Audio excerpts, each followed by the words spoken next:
Hello बच्चों, मैं doctor Sunita Nandal आज कक्षा 10वीं के लिए काव्य खंड की तीसरी कविता है सवैया, जिसके कवि हैं देव।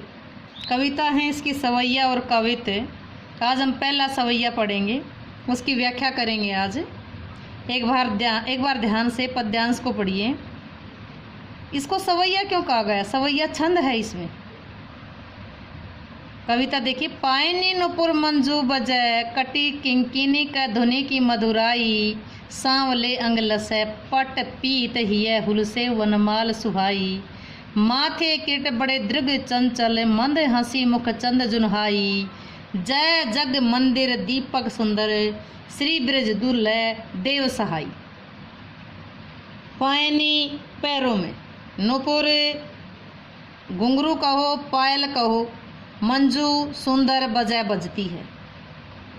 श्री कृष्ण के पैरों में सुंदर पायल बज रही है। श्री कृष्ण के पैरों में सुंदर पायल बज रही है। कटी कमर में, किंकिनी, किंकिनी का मतलब है करधनी, करधनी यानी कि तगड़ी। कृष्ण के कमर में जो करधनी की धुनी है, धुनी का मतलब ध्वनि, मधुराई मधुर यानी कि मधुर प्रतीत हो रही है। कृष्ण की कमर में बंधी हुई जो करधनी है, तगड़ी है, उसकी मधुर धुन प्रतीत हो रही है। कृष्ण के पैरों में सुंदर पायल बज रही है। पैरों में सुंदर पायल बज रही है। कमर में, कटी का मतलब कमर में बंधी हुई जो करधनी है, उसकी मधुर धुन प्रतीत हो रही है, मधुर धुन सुनाई दे रही है। पैरों में क्या है? पायल है। कमर में क्या है? तगड़ी। तगड़ी मीन्स करधनी। श्री कृष्ण के पैरों में सुंदर पायल बज रही है, कमर में करधनी की मधुर धुन प्रतीत हो रही है। सांवरे अंग, सांवले अंग पर लसै सुशोभित होता है। पट कपड़े, पीत पीत, पीत कपड़े, पीत पट पीले कपड़े, पीले कपड़े को या क्या कहेंगे? पीताम्बर। श्री कृष्ण के सांवले शरीर पर पीताम्बर सुशोभित हो रहा है। हिय हुलसै वनमाल सुहाई, हिय हृदय पर, हुलसै, हुलसै का मतलब प्रसन्नता से विभोर होना। वनमाल, वन के फूलों की माला सुहाई सुशोभित हो रही है। कृष्ण के हृदय पर वन के फूलों की माला सुशोभित हो रही है, या वन माला सुशोभित हो रही है। पैरों में क्या है? पायल। कमर में क्या है? करधनी। सांवले शरीर पर क्या है? पीताम्बर। और हृदय पर क्या है? वनमाला। वनमाला क्या हो रही है? सुशोभित हो रही। माथे किरीट, माथे पर मुकुट है। बड़े दृग चंचल, बड़े बड़े दृग आंखें, चंचल बड़ी बड़ी चंचल आंखें हैं, माथे पर मुकुट है। मंद हंसी, मंद मंद हंसी है। मुख चंद जुनहाई, जिस पर, जिनके मुख चंद, मुख रूपी चंद्रमा पर जुनहाई चांदनी के समान बिखरी हुई है। उनके मुख रूपी चंद्रमा पर जो चांदनी है वो किसके समान? मंद मंद हंसी मुख रूपी चंद्रमा की चांदनी की तरह फैली हुई है। जैसे चांद में से चांदनी की किरणें छिटकी हुई हैं, उस पर उसी तरह मुख रूपी चंद्रमा पर हंसी सुशोभित हो रही है। जय, जय का मतलब जय हो जग मंदिर, संसार रूपी मंदिर में। कौन? कृष्ण जी। दीपक सुंदर, सुंदर दीपक के समान लग रहे हैं। इस संसार रूपी मंदिर में श्री कृष्ण जी सुंदर दीपक जैसे लग रहे हैं। ब्रज दुल्लह, वे ब्रज दुल्हे के समान हैं। देव सहाई, देव कवि कहते हैं कि वे सबके सहायक बने। देव कवि कहते हैं कि वे श्री कृष्ण जी सबकी सहायता करें। जो ब्रज दुल्हे के समान लग रहे हैं, वो श्री कृष्ण जी सबकी सहायता करें। एक बार फिर देखिए। पैरों में क्या है? सुंदर पायल। कमर में क्या है? करधनी। अंगों पर क्या है? कैसे अंग है? सांवले अंग। क्या सुशोभित हो रहा है? पीले कपड़े। हृदय पर क्या है? वनमाला, वन के फूलों की माला। कैसी लग रही है? सुशोभित हो रही है। माथे पर क्या है? मुकुट। आंखें कैसी हैं? चंचल हैं। और कैसी हैं? बड़ी बड़ी चंचल आंखें हैं।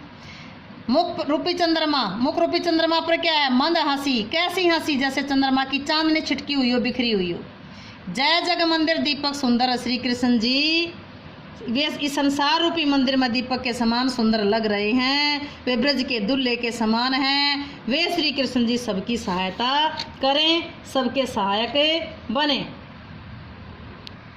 अब काव्य सुंदरी देखिए, भाषा कौन सी है? सरल सरस कौन सी है? भाषा ब्रज है। देव कवि की भाषा ब्रज है। सूरदास की भाषा ब्रज थी। दूसरी कविता तुलसीदास पढ़ी, उनकी भाषा अवधि थी। देव कवि की भाषा भी ब्रज है, भाषा ब्रज है। शैली कौन सी है? इनकी संगीतात्मक भी कह सकते हैं और वर्णनात्मक भी कह सकते हैं। संगीतात्मक और वर्णनात्मक शैली है। छंद कौन सा है? सवैया छंद है। कौन सा छंद है? सवैया छंद है। भाषा, शैली, छंद, अलंकार। अलंकार कौन से आए हैं इसमें? हर पंक्ति में अलग अलग अलंकार आया है। जय जग मंदिर में अनुप्रास, जय जय जय में कौन सा आया है? अनुप्रास अलंकार। जग रूपी मंदिर में आया है रूपक अलंकार। मधुराई, सुहाई, जुनहाई, सहाई में कौन सा आया? पीछे एक जैसा वर्ण वो शब्द मिल रहा है, स्वर मैत्री अलंकार। मुखचंद में रूपक अलंकार, मुखचंद में रूपक अलंकार।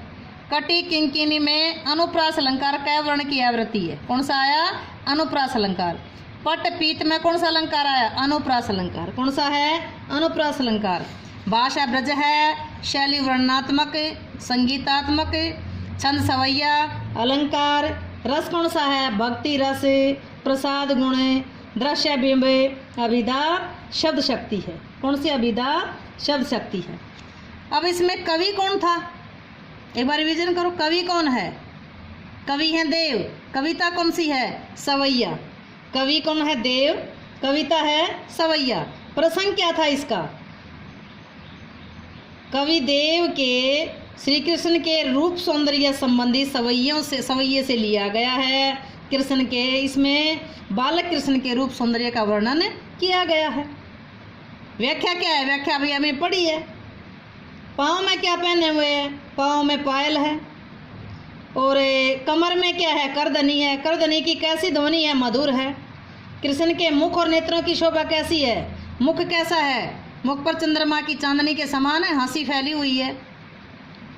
और आँख कैसी है? बड़ी बड़ी और चंचल आँखें हैं। जग मंदिर किसको कहा? कृष्ण को कहा गया है।